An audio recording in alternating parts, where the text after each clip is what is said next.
After my brother emptied my retirement account of $340,000, he drove down to Myrtle Beach in a brand new Tesla and put a down payment on an oceanfront condo. 6 weeks later, he called me at 2 in the morning, voice cracking through the line. "You've destroyed me, Ray. You've taken everything. Are you happy now?" I sat in the dark kitchen of my Columbus house, phone pressed to my ear, and didn't say a word. I just listened to him cry. Then I hung up. Before I tell you what happened next, please subscribe to Ember Vengeance and drop a comment telling me what time it is where you're watching from right now. I was sitting in the lobby of my financial advisor's office on a Tuesday morning in September when I first saw the number. Or rather, when I first saw the absence of a number. 41 years of working as a forensic accountant had trained my eyes to find exactly what wasn't there. And what wasn't there was $340,000. Dennis Harker, my advisor, had the look of a man who had rehearsed what he was about to say several times on the drive in that morning. He adjusted his chair. He cleared his throat. He set a printed statement on the glass desk between us and pushed it toward me the way you'd slide a piece of evidence across a table in an interrogation room. "Ray, I need you to walk me through your recent activity," he said, "because from our end, everything was authorized." I looked at the paper, then I looked at it again. 9 wire transfers over 13 days, starting August 14th and ending August 27th. Every one of them executed through my online portal. Correct login credentials. Correct security tokens. Routed first into my checking account at Fifth Third Bank, then dispersed outward through 3 different channels, a Venmo account, 2 cashier's checks, and a direct wire to an institution I didn't recognize. "Authorized," I said, keeping my voice level. "That's what the system shows." I leaned back and looked out the window at the parking lot. Dennis had a little Honda with a Buckeyes sticker on the bumper. A minivan idled at the far end. I watched the minivan for a moment. 31 years as a forensic accountant, 2 of them running my own practice out of a converted Victorian on 5th Street, had given me the ability to keep my face completely still while my mind ran calculations at full speed. Only 3 people had ever had access to my online account. Me, my late wife Carol, who had passed from ovarian cancer 22 months ago, and my younger brother Danny, who I'd added as an emergency contact 8 months earlier when I went in for rotator cuff surgery, and the anesthesiologist mentioned the routine risks associated with a man my age going under general anesthesia. "Just in case," I'd told Danny, handing him the paper with the login credentials. "You'll never need it." Danny was 59 years old, my only sibling, and he had been living in the spare bedroom of my house on Hayden Run Road since March. His second marriage had ended badly, infidelity on her part, or so he said, and he'd lost the house in the settlement and burned through his savings fighting the divorce. I'd offered him a place to land. 6 months, I'd said, just until he got stable. He was my brother. What else do you do? He'd been between jobs when I left for 2 weeks to visit my daughter Melissa in Portland. He'd said he would watch the house, feed the cat, maybe do some job searching. "Dennis," I said, "pull up the transfer records, all of them, and I need the IP addresses on the logins." He hesitated. "Ray, I spent 31 years following money that didn't want to be found. Pull them up." He did. Every single login had come from the wireless network at my house on Hayden Run Road. I drove home through the September heat. Columbus in late summer smells like cut grass and exhaust, and I drove with the windows down because Carol always hated air conditioning. Old habits. I pulled into the driveway and sat for a moment looking at the house we'd bought together in 1991. The maple in the front yard that she'd planted the year Melissa started kindergarten. The porch swing where we'd spent 10,000 evenings talking about nothing important. Danny's Kia was in the driveway. I went inside. He was at the kitchen table with a cup of coffee and his laptop, and he looked up when I walked in with the expression of a man who had been rehearsing his own lines all morning. "Hey," he said, "how'd the meeting go?" I set the printed statements on the table in front of him. He looked at them. His hand tightened around the coffee mug, just slightly, just enough. "My retirement account was emptied while I was in Portland," I said. "What?" His eyes went wide in a way that was almost good. Almost. But I'd spent 3 decades reading financial fraud testimony, and the tell wasn't in the eyes. The tell was that he didn't ask how much. When you're genuinely shocked by a theft, the first question is always how much. He didn't ask. 9 transfers, 13 days. Every one of them from this network. That's insane. He pushed back from the table. Ray, did you call the bank? Could be a phishing thing. Someone spoofed your credentials. Danny. He stopped. You're the only person with those credentials besides me. The silence in the kitchen lasted about 4 seconds. Then his face changed. Not to guilt to injury, to righteous offense. It was a good performance. Under different circumstances, I might have appreciated it. You're seriously accusing me right now. His voice went tight. Your own brother. After I've been here, taking care of this house, feeding your cat, while you went off to Portland. I'm not accusing you. I'm telling you what the bank records show. I can't believe this. He stood up and walked to the counter, turned his back. His shoulders were doing something. A controlled trembling. The kind people produce when they want to appear more upset than they are. I'd seen it in depositions. You know what? Fine. If that's how you see me, maybe I shouldn't be here. Maybe I should go stay with Kevin for a while. That's your choice. He looked back at me over his shoulder. Something crossed his face. Surprise, maybe. That I hadn't tried to stop him. He'd expected pleading. He'd expected me to say, wait, let's talk this through. I'm sorry. I'm not accusing you. You'll feel differently when you realize you're wrong, he said. He packed a bag in 40 minutes. I watched from the hallway as he moved through the spare room, pulling clothes off hangers, rolling them into a duffel. He didn't look at me. When he walked past me to the front door, I noticed his jacket, North Face Summit Series. The tag was still on the sleeve, turned inward.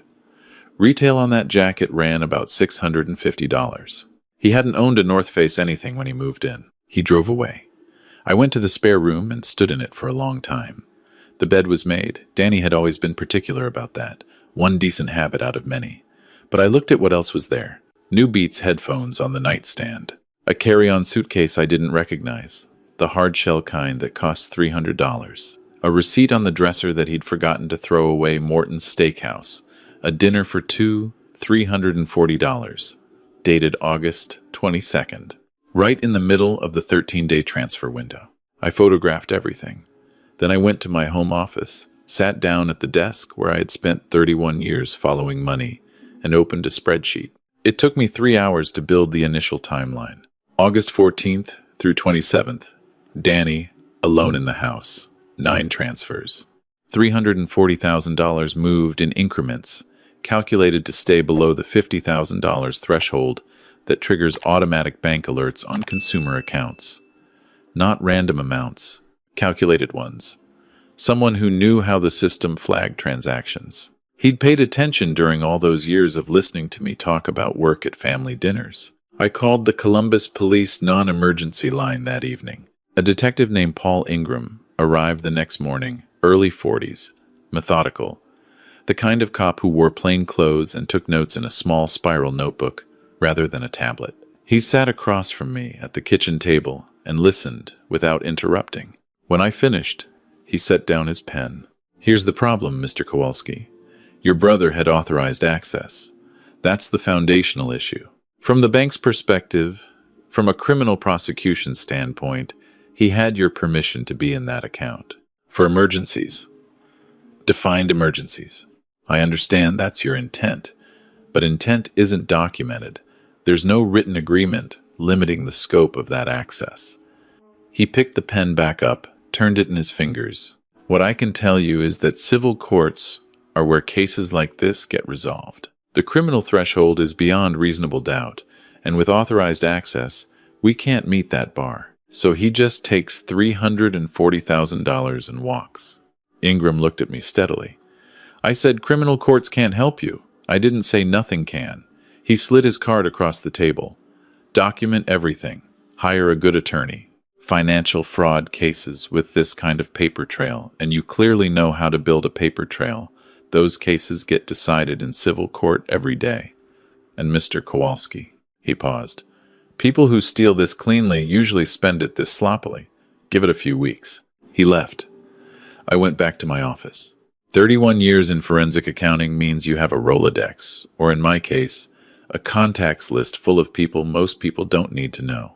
I called Patricia Wynn at 9 the next morning. Her firm handled financial litigation out of a building downtown, and she was the kind of attorney who didn't charge $400 an hour because she was good at explaining things simply. She charged it because she was good at winning. Unauthorized use of authorized access, she said, reviewing my materials across her mahogany desk. It's a recognized cause of action in Ohio. Breach of fiduciary duty, conversion of funds, unjust enrichment. The authorized access complicates the narrative, but it doesn't eliminate liability. The question is always scope. Were the withdrawals within the scope of the access granted? The access was granted for a specific emergency. His using it to steal $340,000 isn't within any reasonable interpretation of that scope. Agreed. We'll argue an implied limitation. She made a note. Tell me about his financial situation before this. I walked her through it. Danny's divorce had left him with roughly $40,000, which he'd spent on legal fees and living expenses in the months before moving in with me. No car payment, the Kia was paid off. No rent. Unemployment benefits running out. He'd done occasional gig work, Instacart and TaskRabbit, maybe $800 a month on a good month. And since the theft? That's what I need help establishing. She nodded. I know a private investigator. Tom Briggs, former FBI Financial Crimes Division. He's thorough, and he doesn't make mistakes that get thrown out in discovery. We'll also want a forensic accountant on retainer. She looked up. I understand that's slightly redundant in your case. I'll handle the forensic side myself. I'd rather have Tom's eyes on the asset trail. She wrote the retainer check amount on a notepad and pushed it toward me. It was not a small number. It came from the emergency savings account I'd kept separately. Carol's idea, implemented early in our marriage, a separate account that existed outside of any joint access, a habit that had just saved me from total ruin. I wrote the check, walked back to my car, sat in the parking garage for a moment with both hands on the wheel, looking at the concrete wall in front of me. Carol had been gone 22 months. Danny had been the one who drove me to the hospital when the diagnosis first came. He'd sat in the waiting room with me through 3 rounds of chemotherapy. He'd cried at her funeral with his arm around my shoulders.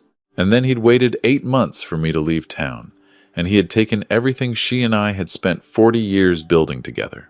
I started the car and drove home. Tom Briggs called me 12 days later. You need to come in, he said. His voice had the flat effect of a man who had worked financial crimes for 22 years and had stopped being surprised by what people did for money. His office was in a nondescript professional building in Dublin, Ohio, the kind of place with beige carpet and a waiting room that looked like a dentist's office. He spread photographs across the conference table with the methodical efficiency of a man dealing cards. September 4th, he said, tapping the first photo. 8 days after the last transfer cleared. A showroom floor. A gleaming silver Tesla Model S long range. Window sticker clearly visible. $89,990. He paid $47,000 cash and financed the remainder through Chase Auto. Picked it up September 6th. He slid over surveillance footage stills from the dealership. Danny in a polo shirt I'd never seen before, signing papers, shaking the sales manager's hand, smiling. My throat tightened. It continues. Tom pulled out a property document. September 11th, he placed a deposit on a condominium in Myrtle Beach, South Carolina. Oceanfront unit, Arcadian Shores development, purchase price $418,000, down payment $85,000. He turned the listing sheet to face me. The photograph showed a balcony over the Atlantic, morning light on the water. Carol and I had talked about retiring to the coast. For 20 years we'd talked about it. Somewhere warm, somewhere with a porch facing the ocean. We'd looked at listings in Hilton Head once, on a vacation, just browsing, telling each other someday. He closed on it September 19th, Tom said quietly. He'd been in financial crimes long enough to recognize when a client needed a moment. I looked at the photograph for another few seconds. Then I folded my hands on the table. Where's the rest? He took $340,000. The car and the down payment account for roughly $132,000. Tom pulled up a spreadsheet on his laptop. Approximately $60,000 in miscellaneous spending across September and October. Furniture for the condo, clothing, restaurants, travel. His girlfriend, Rebecca, 42, works in healthcare administration. She got a new car too. A used Volvo, $28,000. Paid cash. He closed the laptop. That leaves approximately $120,000 unaccounted for. Our best assessment is it's sitting in a cash or crypto account somewhere, parceled out carefully. He always was patient when it counted. Tom looked at me. He thinks he's safe. You're 64 years old. He probably figures you're too emotionally compromised to pursue this aggressively and too unfamiliar with the legal system to know how. He paused. He doesn't know who he stole from. I thanked Tom and drove home. That evening, I called Melissa in Portland. She answered on the second ring, cheerful, asking about the cat. I told her to sit down. I explained everything, the transfers, the timeline, the car, the condo. There was a long silence. And then she said my name in a voice that sounded exactly like her mother. Dad, I'm so sorry. I don't, Uncle Danny. I can't believe... People make different choices when there's enough money involved. What are you going to do? Whatever I need to. After we hung up, I sat in Carol's chair by the living room window, watching the maple in the front yard lose its first leaves to the September wind. I thought about her for a long time. About the morning she was diagnosed, the way she'd reached across the hospital bed and taken my hand and said, "We'll figure it out," the same way she'd said it about every hard thing in 40 years of marriage. About the way the house felt after she was gone, like a room with all the furniture removed the right dimensions. Just wrong. Danny had taken more than money. He'd taken what was left of the future she and I had planned, and he'd bought a view of the ocean with it.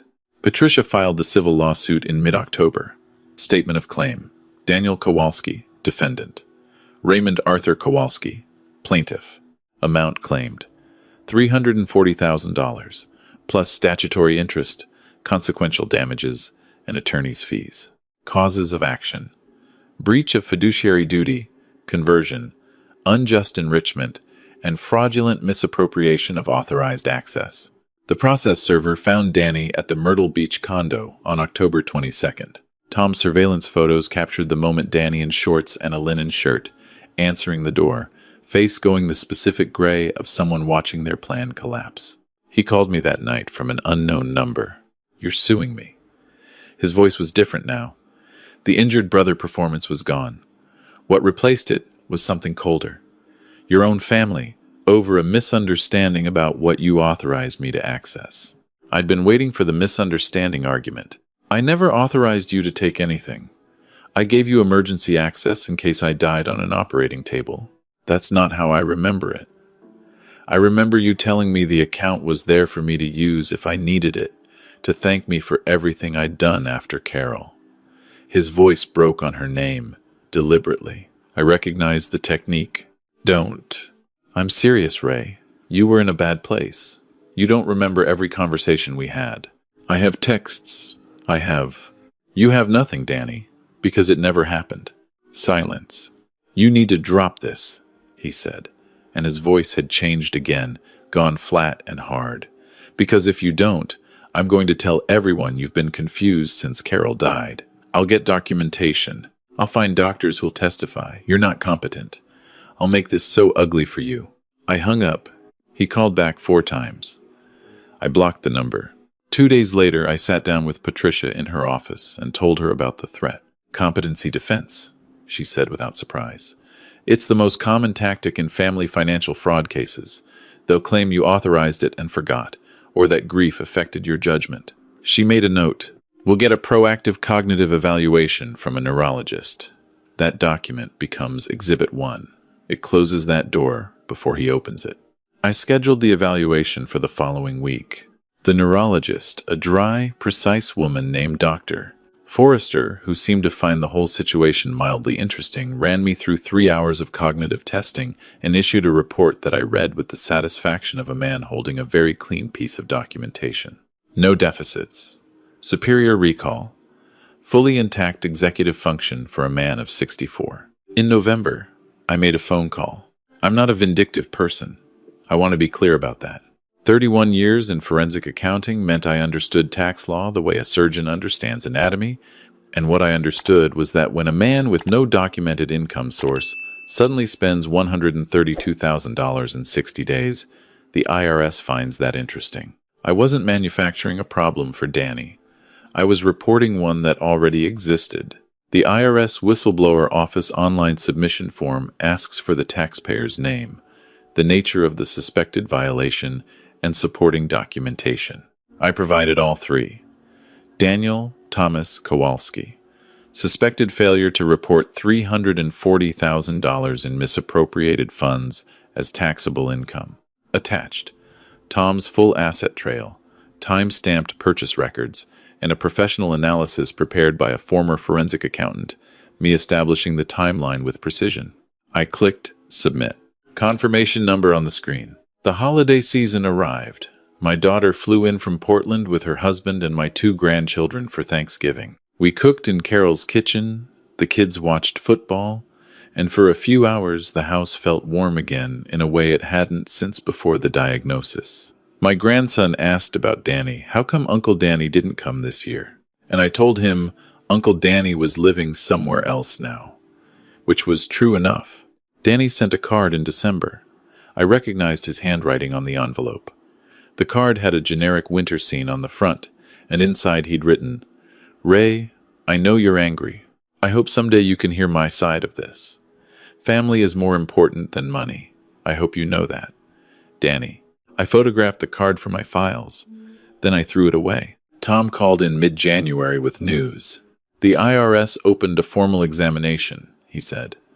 "I have a contact in the field office. They sent Danny a letter on the 12th, requesting documentation of income sources for the calendar year. He has 30 days to respond. He can't respond accurately without incriminating himself in our civil case. That's the geometry of it. If he tells the truth that the $340,000 came from your account, he validates our lawsuit. If he makes something up, he commits tax fraud on top of civil liability. If he doesn't respond, they move to assessment and penalties without him." I spent the evening in my office looking over the spreadsheet I'd maintained since September. Every move mapped, every pressure point identified. There was a particular satisfaction in it that had nothing to do with revenge, or very little. It was the satisfaction of a system working correctly, of actions and consequences aligning the way they were supposed to. I'd spent 31 years watching financial fraud go unaddressed because it was too complicated, too expensive, too emotionally charged to pursue. This time, the person being defrauded happened to understand exactly how the machine worked. Patricia filed a motion for prejudgment asset attachment in February. Emergency basis. Supported by Tom's evidence showing Danny was attempting to list the Tesla privately. He'd posted it on Facebook Marketplace at $78,000, more than $10,000 below his payoff balance. The court granted the attachment order on February 14th, Valentine's Day. Carol would have laughed at that. The order restrained Danny from selling, transferring, or encumbering the Myrtle Beach condo or the Tesla without court approval. Tom sent me the photo of the sheriff's deputy serving the order at the condo, Danny at the door in a bathrobe, reading the papers, Rebecca visible behind him in the hallway. My phone rang at 2 a.m. 3 days later. I recognized the number Rebecca's, which wasn't blocked, Danny calling from her phone. "What have you done to me?" His voice was wet, cracked open. In the background, I could hear the ocean, which meant he was on the balcony. The balcony of the condo he'd bought with my money. "You've taken everything, Ray. Everything. The IRS is after me. I can't sell anything. Rebecca's talking about leaving. My lawyer wants $15,000 more, and I can't access the Venmo account because they've frozen it." I sat at my kitchen table in the dark and let him talk. "I'm going to lose the condo. I'm going to lose the car. I'll have nothing. Nothing. Do you understand that? You'll have everything, and I'll have nothing."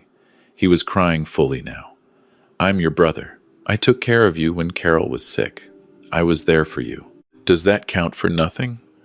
Does any of it? You took care of me," I said, "and then you waited until I left town and took $340,000. It was supposed to be I was going to pay it back. With what income, Danny? You haven't worked in 14 months. Silence except for the ocean. I'm not going to stop, I said quietly. You should know that. I'm going to see this through completely. I want you to understand that. He said something I won't repeat. Then he hung up. I sat in the dark for a long time after. Long enough to watch the clock move from 2:18 to 3:47. I thought about whether I'd gone too far, whether the scale of what I was doing to him outweighed what he'd done to me. I turned it over honestly, the way you have to when you're sitting alone in a house at 4 in the morning with no one left to ask. And then I remembered coming home from Portland to find 31 years gone. I remembered Danny's face when I put the bank statements on the table, the practiced shock, the manufactured outrage, the willingness to let me believe I'd been hacked rather than tell the truth for one single second. I remembered the Morton's receipt on the dresser, the $340 steak dinner he'd eaten in the middle of stealing my retirement. No, I hadn't gone too far. I'd gone exactly far enough. The IRS assessment arrived in March. Patricia obtained a copy through discovery. Total liability, $67,450. Tax owing on $340,000 in unreported income, $42,800. Accuracy-related penalty, $8,560. Failure to file penalty, $14,190. Interest, $1,900. Payment due within 60 days, with asset seizure authority if he failed to pay. Danny had no liquid assets that weren't frozen. Patricia called that afternoon. His attorney reached out. James Pruitt, out of Charleston, competent, not exceptional. They're offering $90,000 to settle. The Tesla proceeds minus the payoff, plus liquidating some of the furnishings. I want $340,000 plus interest, plus legal fees. He doesn't have it. Then he can sell the condo. The attachment prevents that without court approval. I know. She was quiet for a moment. Then, you're going to push this all the way to trial. I'm going to push this all the way to wherever it needs to go. Trial was set for May in the Franklin County Court of Common Pleas. Judge Adrian Coleman, presiding mid-50s, former prosecutor, the kind of jurist who read every exhibit before opening arguments, and whose questions during testimony told you she'd already found the inconsistencies before the attorneys did. Danny arrived with James Pruitt looking like a man who'd lost 20 pounds in the wrong direction. His clothes were expensive, but they fit badly now, hanging off his frame.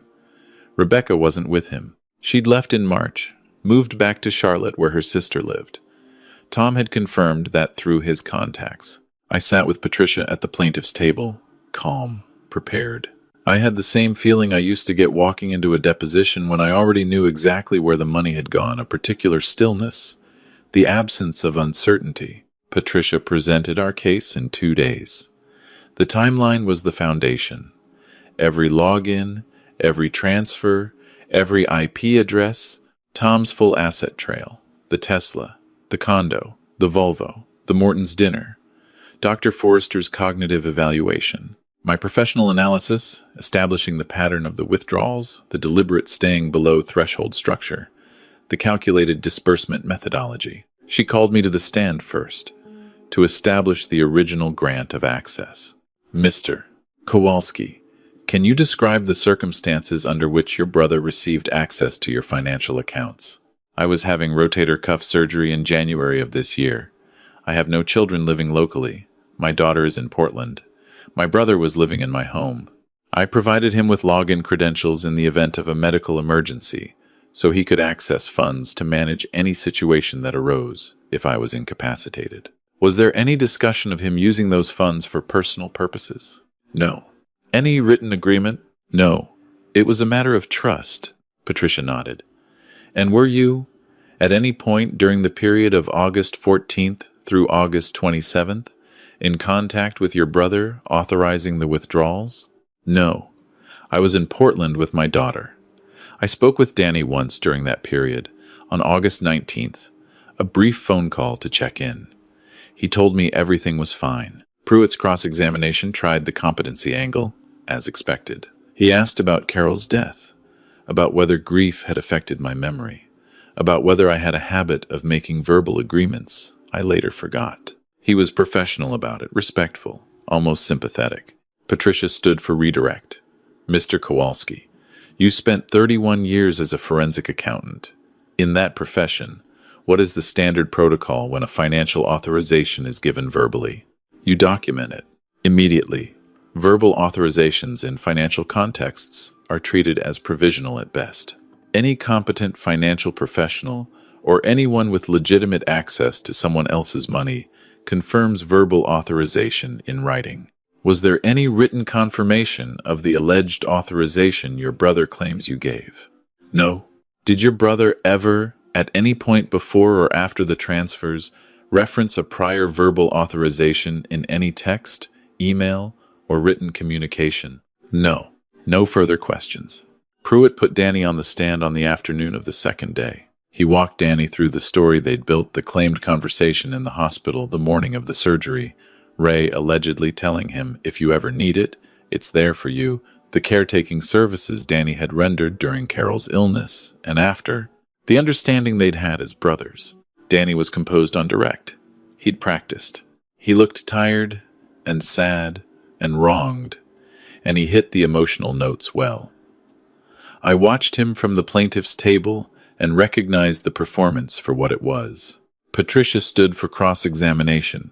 She approached the lectern the way she approached everything, unhurried, organized, already knowing every answer before she asked the first question.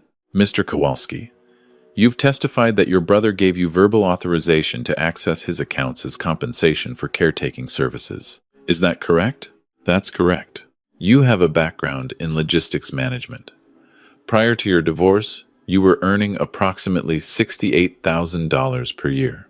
About that, yes. And you've described providing caretaking services for your brother during his wife's illness and afterward. How long did you provide those services? About a year and a half, more or less. So 18 months of caretaking is worth $340,000 in your estimation? Danny hesitated. He was grateful. He wanted to. That's approximately $18,800 per month, more than a registered nurse earns in many states. You were a visiting family member who helped around the house. I did more than that. I was there every... Did you keep any records of the care you provided? Logs, notes, medical records showing your involvement in appointments? It wasn't that kind of arrangement. A $340,000 arrangement with no documentation. You're a logistics professional. In your experience, do significant financial agreements typically go undocumented? This was a family matter. It became a legal matter.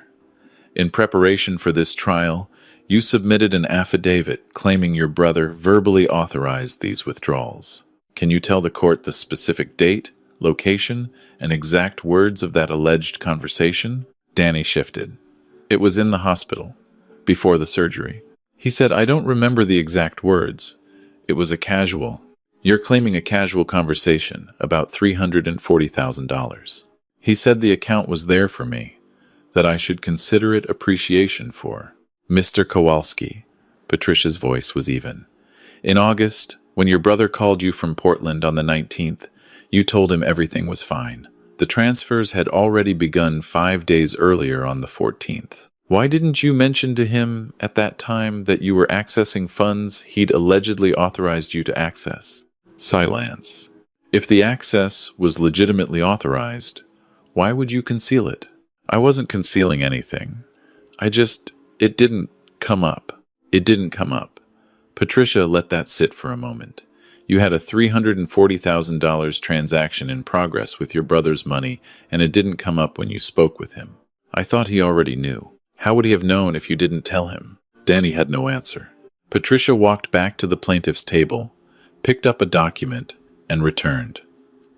These are the IRS records obtained through discovery. They show that you did not report the $340,000 as income or as a gift in your federal tax filing. If your brother gave you this money as compensation as a gift or payment for services, you would be legally required to report it.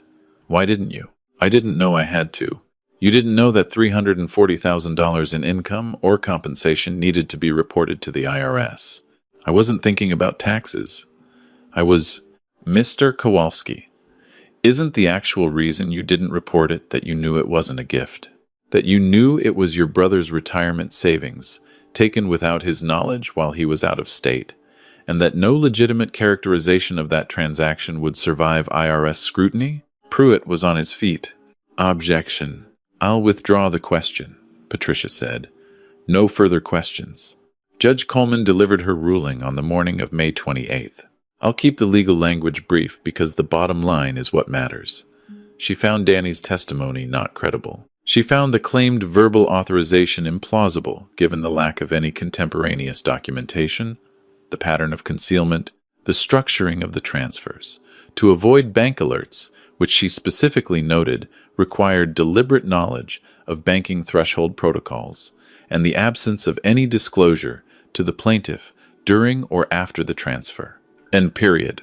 Judgment for the plaintiff, $340,000 in principal. Prejudgment interest at the Ohio statutory rate from August 27th, $14,200. Attorney's fees, $52,800. Total judgment, $407,000. Danny sat at the defense table, staring at the surface in front of him for a long time after the judge left the bench. Pruitt put a hand on his shoulder and said something I couldn't hear. Danny didn't respond. I didn't feel triumphant. I want to be honest about that.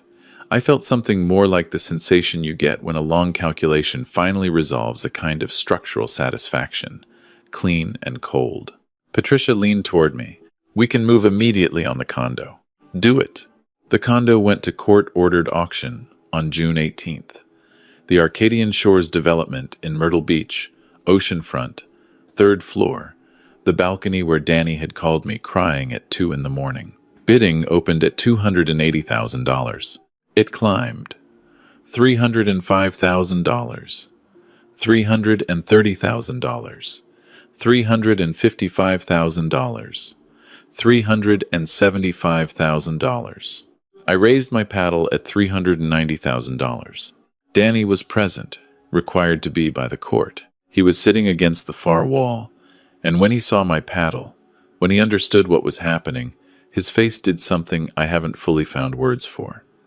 Not just defeat. Something that understood, finally, the full geometry of what he'd done and what it had cost him. No further bids came. Sold to bidder Inofur at 300,000. After the court's administrative costs and Danny's outstanding mortgage were settled, the net proceeds applied against the judgment came to $201,000. The Tesla had already been seized and auctioned $71,000 after retiring the Chase auto loan. Total recovered, $272,000 against a judgment of $407,000. Danny had nothing left to liquidate. He filed for personal bankruptcy in July. Patricia called me when the filing came through. The bankruptcy trustee will discharge most of his debts, she said, but not ours. In Ohio, as in federal bankruptcy law, judgments arising from intentional fraud are non-dischargeable. He'll carry this judgment for the rest of his working life. Every paycheck, every asset, subject to collection. I thanked her. Then I sat for a while at the kitchen table where I'd put the bank statements in front of Danny 11 months earlier, in a house that already felt too large for one person, and thought about what comes after. I moved to Myrtle Beach in August. The condo was smaller than I'd imagined. The photographs had been flattering, but the balcony was exactly right.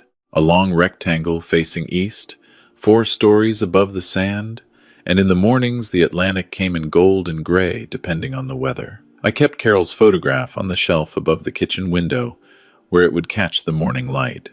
The neighbors on my floor were a retired couple from Charlotte, a woman who taught yoga on the beach at dawn, and a man about my age who walked his dog in the evenings and always nodded without needing to make conversation. I appreciated that. I set up a small desk in the second bedroom, mostly out of habit. I didn't have clients anymore. I had mornings and evenings and the particular silence of a life that had been stripped down and rebuilt. Melissa visited in September with the grandchildren. We spent a week on the beach. On the last evening, we sat on the balcony after the kids were asleep and watched the lights on the water, and she reached over and took my hand the way her mother used to, and we didn't say much. My brother Kevin, our middle brother, The one Danny had claimed he'd gone to stay with after he left my house called in October. He'd heard the full story by then. He was quiet for a moment, and then he said, "Ray, I'm sorry I didn't call sooner. I told him it was all right. People don't know what to do with other people's family disasters." I'd learned that much. Danny's mother, our mother, 81 years old in a care facility in Dayton, never found out the full story. I chose that deliberately. Some accountings stay between the people directly involved.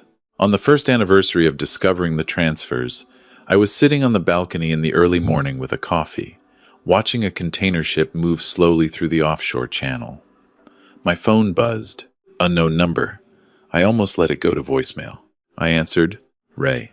Danny's voice. Quiet, flat, stripped of all the performances. "I know you blocked me. I got a prepaid. I needed to say it once. I'm sorry. I'm genuinely sorry. Not for getting caught, for doing it, for taking everything you and Carol built together and using it the way I did. I think about that every day. I don't expect anything from you. I just needed you to know." I sat with the phone pressed to my ear and listened to the ocean below the balcony. The same ocean Danny had listened to from this same balcony when he called me at 2 a.m., convinced I'd destroyed him. I thought about whether sorry was enough. I thought about what sorry was supposed to do, whether it undid the night I came home from Portland, whether it gave back the year I'd spent building a legal case instead of grieving my wife, whether it accounted for anything. "I hear you," I said. Then I ended the call. I set the phone on the balcony railing and picked up my coffee. The container ship was nearly out of sight. The morning light was coming up warm and flat on the water, the kind of light that doesn't ask anything of you, that just arrives and spreads across whatever it finds. I thought about Carol, about the evening in Hilton Head years ago when we'd stood on a rental balcony a lot like this one, and she'd said, "Someday we'll have one of these." I'd said, "Someday." She'd said, "Promise me." I'd said, "I promise." I hadn't gotten it the way we planned. I'd gotten it the way things actually happen, which is messier and more expensive and a lot less clean. But I'd gotten it. Justice, in my experience, doesn't feel like winning. It feels like standing on the right side of a ledger after a very long audit. It feels like the columns finally balancing, the numbers finally saying what they're supposed to say. I raised my coffee mug to the water. Then I went inside to make breakfast, and the morning continued, the way mornings do, without waiting for anyone. If this story moved you, please like this video and subscribe to Ember Vengeance. Leave me a comment telling me what you think, William, what you think Ray deserved in the end, and whether you would have answered that final call. Click the video on the right to hear the next story. Thank you for being here.